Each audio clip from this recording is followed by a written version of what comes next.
Salut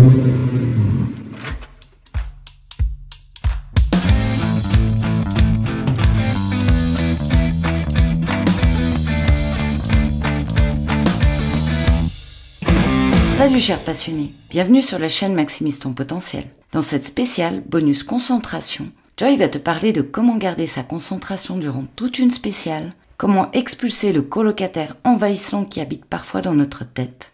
Tu trouveras dans cette spéciale des passages d'interview de Camélia Liparotti, pilote officiel Yamaha sur SSV en rallye raid. Elle nous partage 3 de ses expériences sur le rallye du Dakar 2022 en Arabie Saoudite. Joy et Constance partent en rallye. Durant une longue liaison, Joy propose à Constance d'écouter une interview de Camélia. Constance: oh oui, avec plaisir, Camélia est l'une des rares femmes à avoir une longue carrière en rallye raid, une femme de courage, à fort mental et grande volonté. Joy: alors écoutons le partage de Camélia sur son expérience de garder sa concentration sur toute une spéciale du rallye du Dakar. Bonne écoute. J'ai fait à long terme, garder la concentration pendant toute une spéciale. Et quand je parle d'une spéciale en rallye raid, et notamment sur le Dakar, on peut avoir des spéciales parfois de 600 km. Donc ce sont 600 km pour ceux qui ne connaissent pas la discipline.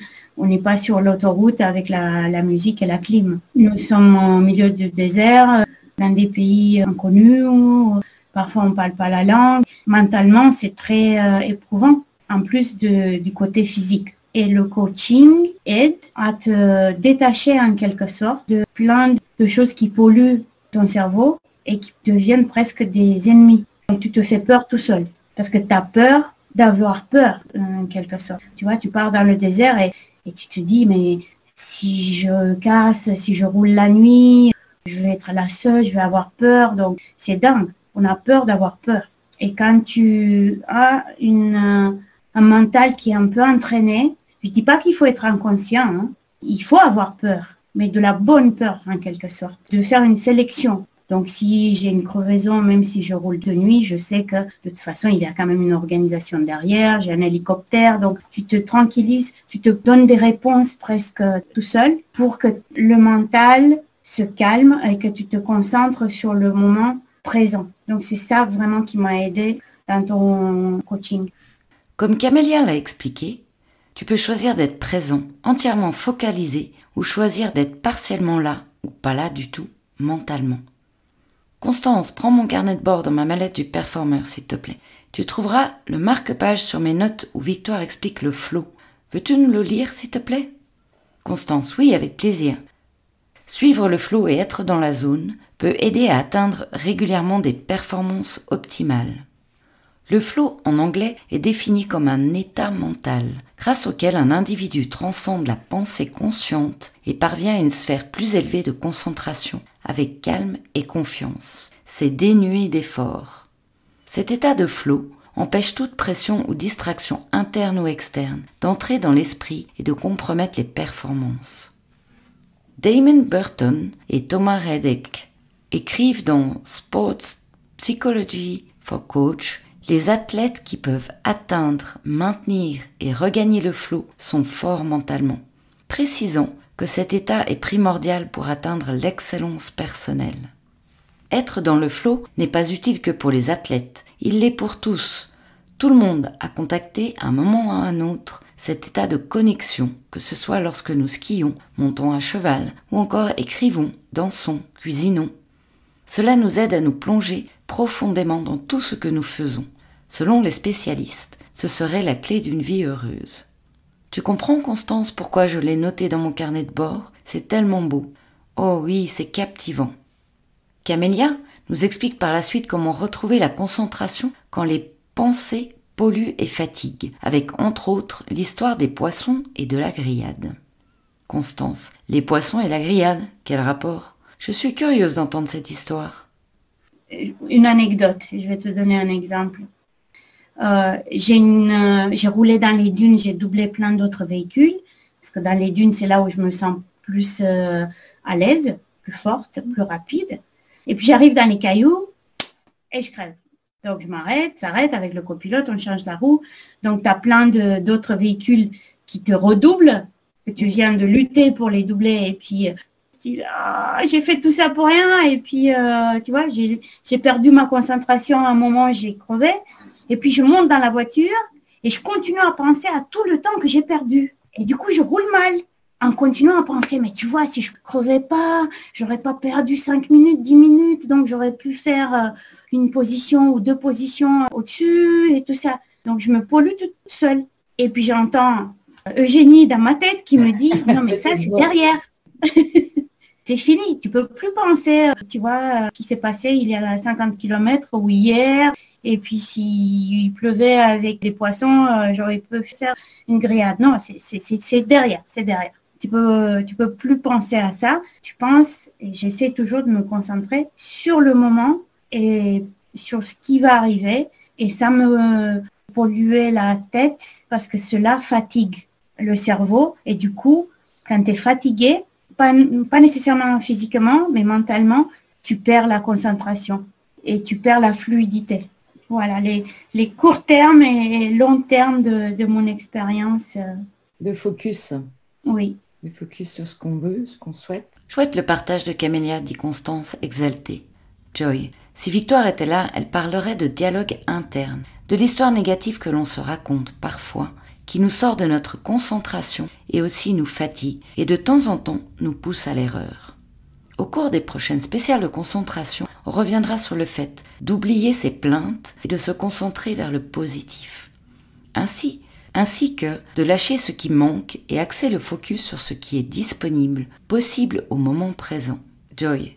Attends la suite. Dans le prochain partage, elle raconte comment elle a su garder le cerveau sur la piste lors de son expérience du prologue du Dakar 2022, le lendemain où elle a totalement perdu son camion d'assistance.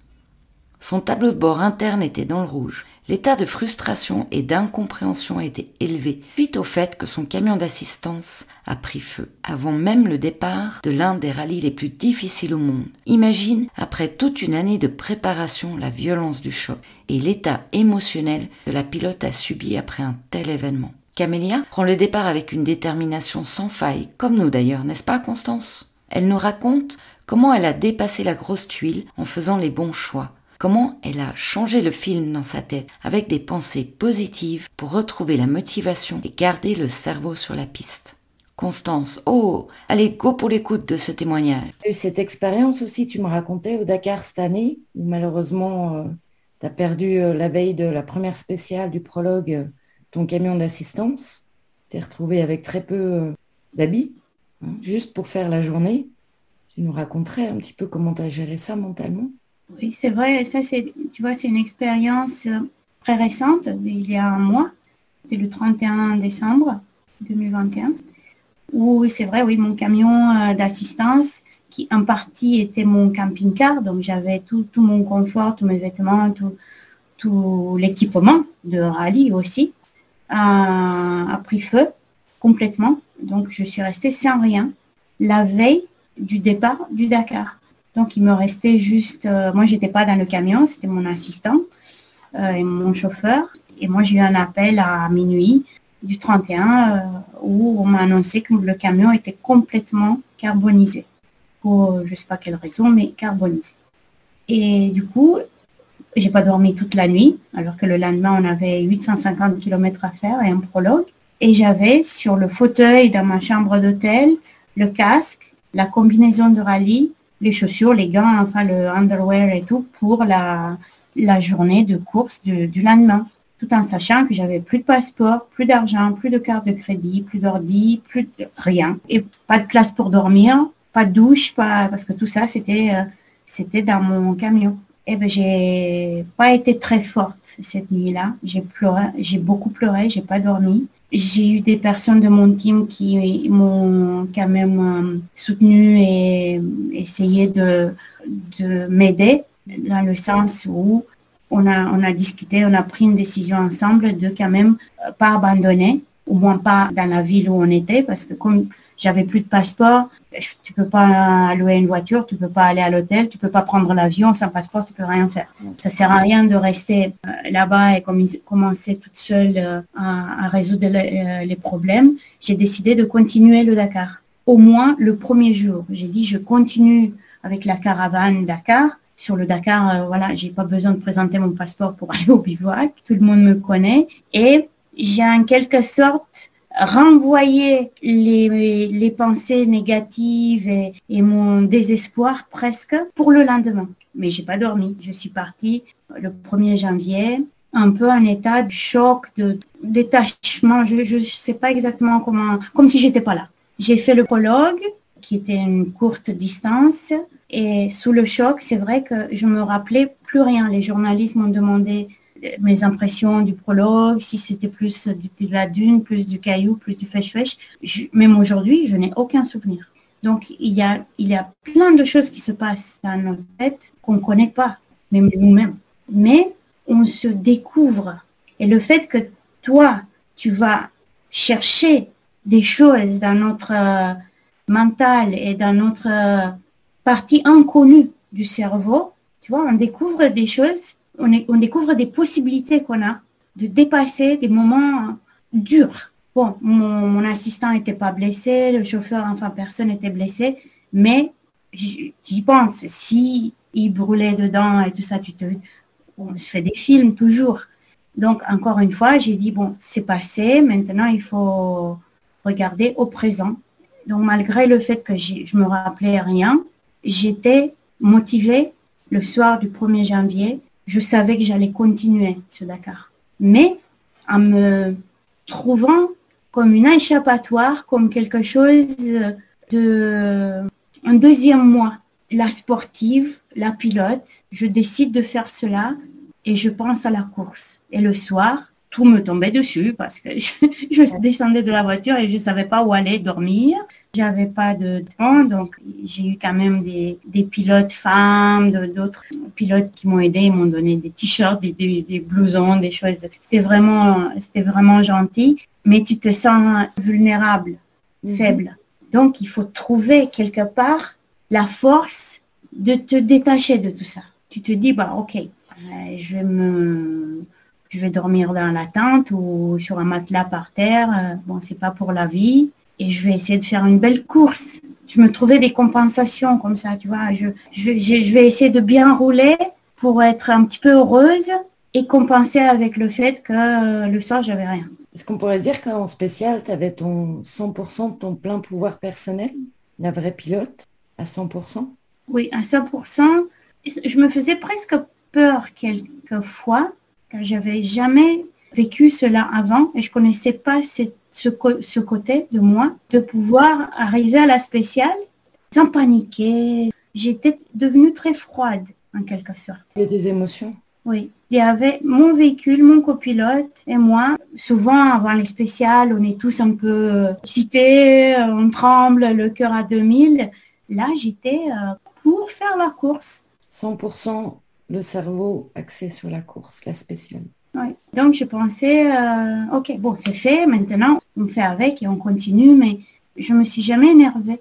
Cette expérience, elle t'a apporté un plus en gestion émotionnelle aussi? Oui, mais provoqué par comme un électrochoc, non? Ouais. Et j'ai pensé, pas tous les jours, mais j'ai pensé souvent à ce qu'on a fait ensemble par rapport à la concentration. Comment garder la concentration? Super important. Et oui, surtout en rallye raid, dans beaucoup de sports et dans la vie de tous les jours aussi, quand on a un projet. Essayez d'aller à une séance de coaching.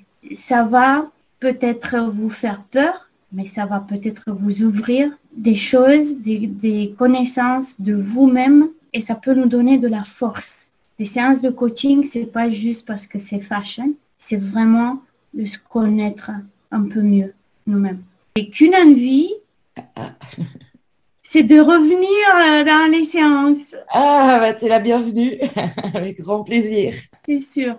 Ça donne vraiment envie. Tu vois, maintenant que je reprends un petit peu les bonnes habitudes, ça donne envie de... Moi, je suis une personne très curieuse de nature. Et maintenant, je suis curieuse de savoir, d'aller plus loin. J'arrive. Voilà le dernier sympathique témoignage de Camélia. Elle savait très bien ce qui était important à ce moment-là. As-tu vu comme elle a repris la pleine maîtrise de ses pensées pour les axer sur la piste et rien d'autre? En plus, elle a découvert ses clés de préparation mentale en 2016 et c'est toujours là. C'est génial. Ça veut dire qu'une fois acquis, c'est définitif. Constance. Je suis admirative. Après un tel événement déstabilisateur, elle a su garder la tête froide et a réussi à réaliser sa spéciale avec succès, ainsi que tout le rallye du Dakar, en réalisant une belle place au classement général SSV. Moi je te dis chapeau bas, Joy. Comme disait Ayrton Senna, je crois que l'on apprend et que l'on progresse sans arrêt. Nous sommes sans cesse mis à l'épreuve. Le conseil de Joy. Là où tu regardes, tu vas. Comprends-tu, Constance, pourquoi j'adore cette expression? Elle fonctionne en toute situation. Oh que oui, Camélia nous l'a démontré. Focaliser en toute situation sur le point où on veut aller nous amènera vers ce point. Voilà, dans cette spéciale et grâce au témoignage d'expérience de Camélia Liparotti, Joy et Constance ont abordé l'importance du discours intérieur instructif, positif et motivant. Oublier nos plaintes et se concentrer sur le positif. Le fait de se concentrer sur là où on veut aller, nos actions en découlent inconsciemment. Constance. Si j'ai bien compris, en parvenant à réguler nos pensées, nous améliorons notre comportement vers notre objectif? Joy. Oui, c'est ce que j'ai appris aussi. Je suis en mode pratique depuis. Victoire demanderait. Tes pensées t'élèvent-elles? Ou sont-elles constamment en train de te tirer vers le bas, avec un incessant monologue fait de peur, de doute, de sentiments de rabaissement? Avec Victoire, est prévu dans une prochaine spéciale concentration de pratiquer le discours intérieur dans ses différentes façons. Le discours intérieur instructif comme garder ton dos droit, penser à respirer, utiliser sa force corporelle pour aider à améliorer les techniques ou les compétences spécifiques. Le discours intérieur motivant comme tu sais que tu peux le faire, passer à fond à cet endroit, ce qui aide à réaliser des tâches basées sur l'endurance et la force. Les grands sportifs, à travers tous les challenges qu'ils rencontrent, sont capables d'exercer un véritable contrôle sur leur façon de s'adresser à eux-mêmes. Et ils réussissent à expulser le colocataire envahissant vivant dans leur tête qui leur dit qu'ils n'y arriveront pas. Joy voyagera dans bien d'autres spéciales sur le sujet, ce qui interfère dans le fait d'être à 100% de sa concentration. En attendant la prochaine spéciale, concentration, Joy te propose de te poser ces 3 questions dans les situations de mise à l'épreuve. Qu'est-ce qui est important maintenant? Qu'est-ce qui est bien maintenant? Quelle action ferait que je serais encore mieux après? Voilà, je suis curieuse de savoir ce qui t'a le plus parlé dans cette spéciale et aussi de connaître ce qui te sort de ta concentration, si tu souhaites le partager bien sûr. Et si tu as envie d'en savoir plus ou de proposer un sujet, raconter une anecdote, tu trouveras plus d'informations sous le lien ci-dessous. C'est avec plaisir que je répondrai sur une prochaine spéciale podcast ou peut-être lors d'un débriefing en live. Alors, à tout de suite pour suivre les aventures de Joy, dans un jour, dans une semaine, dans un mois, pour la nouvelle spéciale, quand tu veux, c'est en ligne. Merci pour ton écoute et surtout, rappelle-toi, là où tu regardes, tu vas. À bientôt sur la chaîne Maximise ton potentiel et bonne pratique.